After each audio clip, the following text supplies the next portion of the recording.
Salut les mancuniens, j'espère que vous portez bien les gars. Retour sur le match de la Carabao Cup de Manchester United où United s'est donc imposé 7 buts à 0 face au Petit Poucet. Donc la plus large victoire de Erik ten Hag depuis qu'il est sous le banc de Manchester United. C'est quand même quelque chose donc qu'il faut souligner, même si voilà donc tout n'est toujours pas rose avec Manchester United parce que en tant que supporter, en tant donc que fan, voilà, c'est notre devoir de donner notre ressenti, c'est notre devoir de critiquer. Et qui dit critique dit forcément des améliorations. Et aujourd'hui, avec cette rencontre-là, on va donc essayer de revenir sur les biens fondés donc, que Manchester United a pu bâtir en écrasant le petit poucet Barnsley.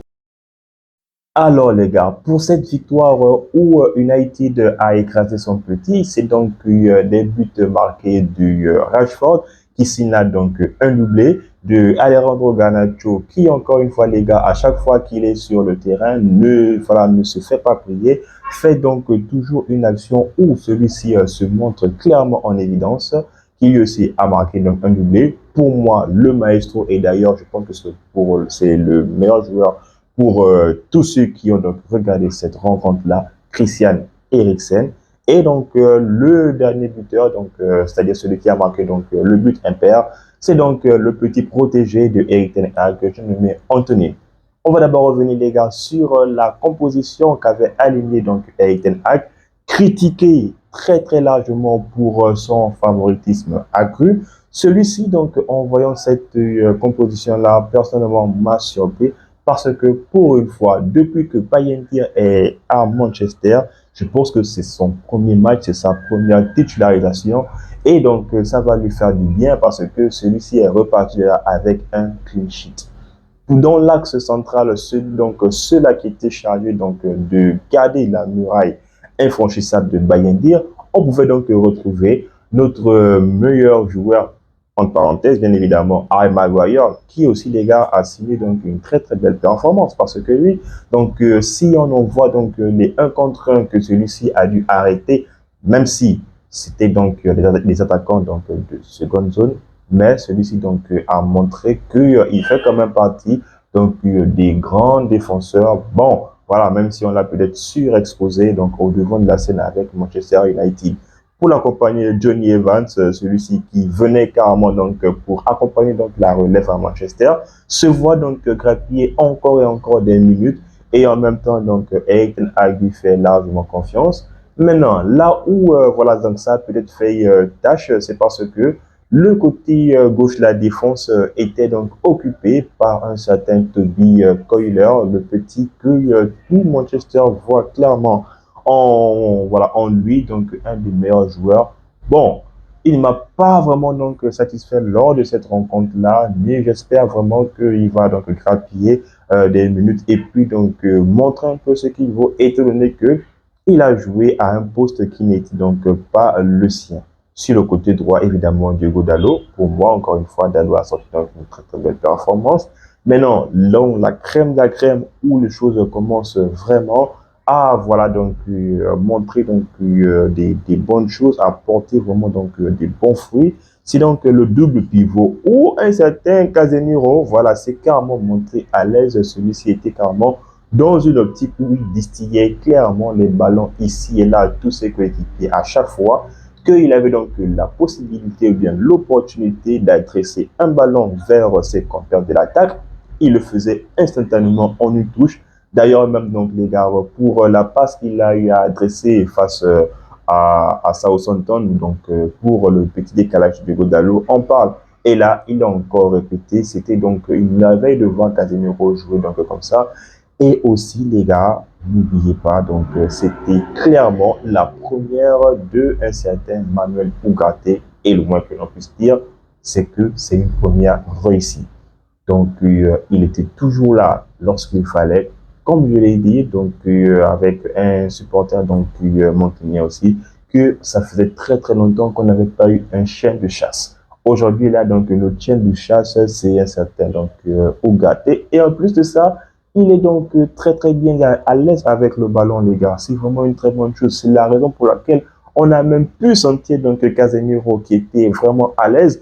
Et on ne sentait pas vraiment, voilà, donc, des phases où Manchester était coupé en deux. Et donc, le quatuor offensif emmené par le maestro de cette rencontre-là, Christian Eriksen. Les côtés étaient animés par Garnacho à gauche et bien sûr Anthony à droite. La pointe emmenée par Marcus Rashford. Je vais donc commencer par Marcus Rashford qui, lui, signe donc 3 buts en 2 matchs. Voilà, chose que on se dit peut-être parce qu'il ne faut pas s'emballer avec Manchester United et aussi les joueurs de Manchester United. Parce qu'aujourd'hui, ils te font donc des top performances et après, donc ils vont te sortir une piètre performance. On dirait même pas que c'est le joueur que tu as eu à encenser dans le précédent match. Donc, un but face à Southampton, donc avant le match face à Barnsley. Et là, donc les gars, lorsque on voit Rashford, certes, il était donc allé pour jouer donc en pointe. On voyait donc sa façon de dézonner pour venir donc jouer sur le couloir de Anthony.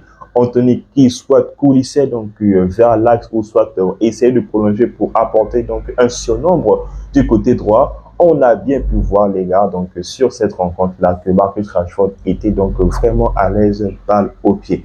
On a pu voir donc sa technicité donc devant les joueurs donc de Barnsley. Certains diront que voilà, c'était peut-être donc des défenseurs qui n'ont peut-être pas le niveau de la première ligue, mais nous, supporters de Manchester United, donc le but reste le but. Aujourd'hui, ce que nous pouvons donc retenir de Marcus Rashford, c'est que ces buts-là lui donnent vraiment de la confiance et le moins que l'on puisse dire, c'est qu'on a forcément besoin de lui, on a besoin qu'il soit en force.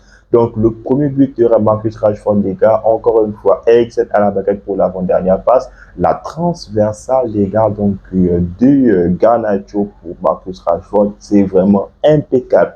D'ailleurs, je n'en parle même pas. Le contrôle orienté de Rashford pour se mener tout droit le ballon vers les filets. Donc, la fixation entre les deux défenseurs de Barnsley pour pouvoir donc se créer un chemin.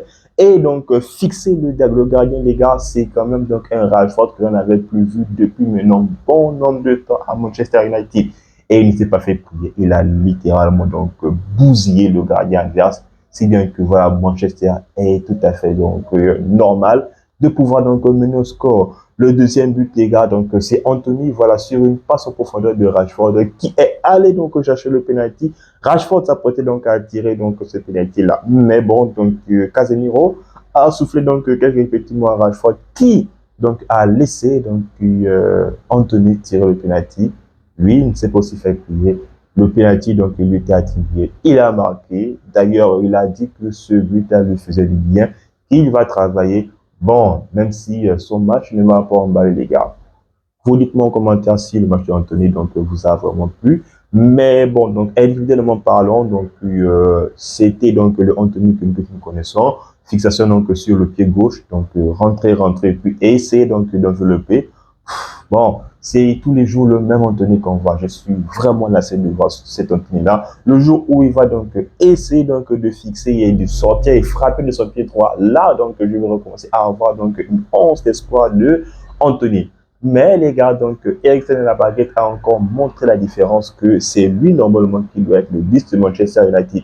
Parce que si Antonio Fernandes est rentré, celui-ci a même fait donc 2 passes à Eriksen qui se projetait vraiment bien vers l'avant, a montré qu'effectivement, c'est lui normalement qui doit être le meneur et non Bruno Fernandes. Parce que Bruno Fernandes, on le sait, que voilà, c'est un joueur qui sait, bon, il sait quand même porter le ballon, mais donc lui, il est là normalement et il doit faire le lien entre, voilà, donc le milieu offensif et donc ses attaquants. Et non, donc celui-là qui doit donc distiller les ballons à ses attaquants pour essayer donc d'apporter une pierre à l'édifice. Bref, les gars, donc ce que l'on peut retenir de ça, c'est que Eriksen a sorti donc vraiment une masterclass. Donc c'est lui, il était donc presque à l'origine de tous les buts marqués de Manchester United. Le troisième but, donc c'est voilà, une fixation de force, comme je l'ai dit les gars. Marcus Rashford, c'est vraiment donc le Mark Landers clairement encore de Manchester United. À force donc de creuser, de forcer donc le passage. Celui-ci donc a fait chuter le ballon, mais avec donc une très bonne anticipation de Garnacho, il a suivi et voilà, il a donc pris à contre-pied le gardien du Petit Pousset Bronsley. Et là, les gars, United se retrouve carrément à 3 buts à 0 à la mi-temps. Depuis quand Manchester United fait ce type donc, de prestation? Forcément, donc, la confiance est de mise. En plus de ça, donc, la défense est OK, le milieu est OK, l'attaque, donc, c'est pas nul. Rashford, Garnacho et même Anthony, tous sont en forme, étant donné que, voilà, donc, le papa Eriksen, donc, est là pour leur donner les ballons qui leur convient. Seconde mi-temps encore, les gars, c'est carrément la Java. Les gars, donc, pour revenir clairement, donc, sur le quatrième but, mais bon, les gars, mais bon.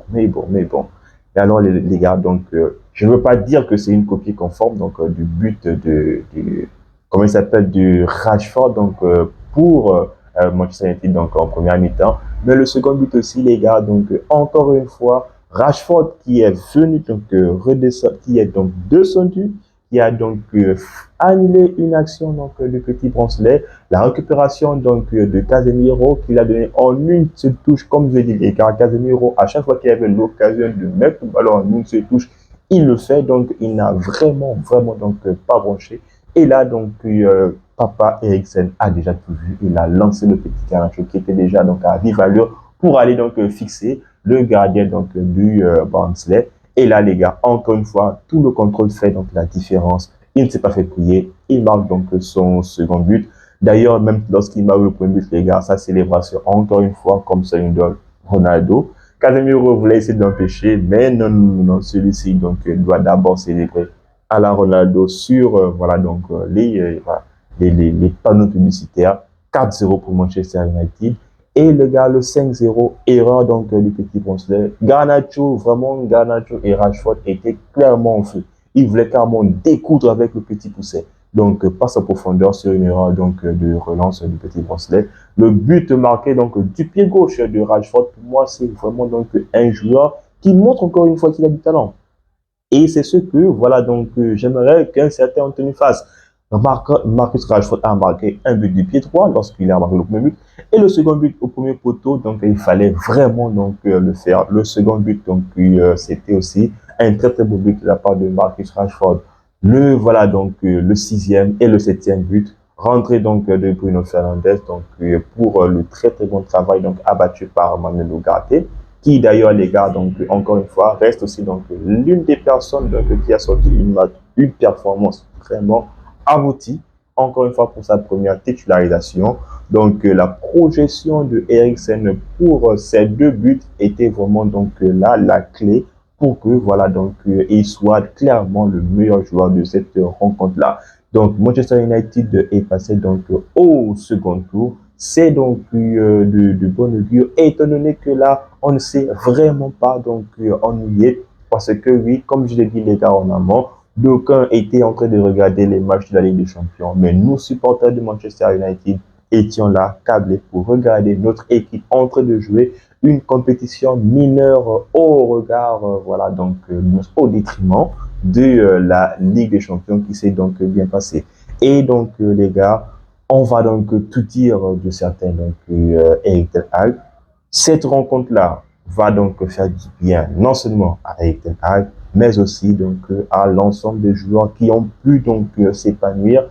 Et en plus de ça, les gars, il y a donc des joueurs qui vont gagner en confiance. C'est donc déjà de très très bon augure de la part de Manchester United et aussi donc de Eric Ten Hag. Donc les gars, je reviens encore sur la large victoire de Manchester United. C'est quand même 10 buts en 2 matchs. Depuis combien de temps Manchester United n'a pu faire cet exploit-là? 10 buts en 2 matchs seulement, les gars. Et en plus de ça, une diversité de buteurs avec donc une diversité donc des passeurs, étant donné que voilà, effectivement, tout le monde était là à se battre pour que Manchester United puisse nous satisfaire, puisse nous faire en sorte de dormir bien paisiblement sur nos oreillers. Et là, donc, attendre donc la prochaine rencontre au prochain tour. D'ailleurs, les gars, pour ce week-end-là, Manchester United ira donc à Crystal Palace. C'est le moment donc de confirmer les armes offensives de Manchester United. Et donc, avec ce que Garnacho et Rashford ont montré, je me dis peut-être qu'un certain donc Joshua Zirkzee serait peut-être sur le banc. Parce que oui, Là maintenant, on commence à voir qu'il y a donc une certaine compétition entre la titularisation donc de l'un au détriment de l'autre. Bref les gars, c'était donc le petit retour sur cette très large victoire de Manchester United face à Bronx. Ben, bref, vous avez compris les gars, 7 buts à 0, on est forcément content. On attend donc le prochain tour. Je pense d'ailleurs que le calendrier est sorti. Mais bon, on va donc y revenir là-dessus. En attendant donc le match de Crystal Palace le week-end prochain. Et les gars, si vous avez aimé le débrief, n'hésitez pas donc à dire en commentaire quelle est la performance donc de joueur qui vous donc le plus marqué. En attendant les gars, on s'abonne, on est ensemble, on reste vraiment donc en santé. Mais là, donc j'espère que Manchester United va continuer à nous faire du bien toute la saison donc de cette façon. Peace.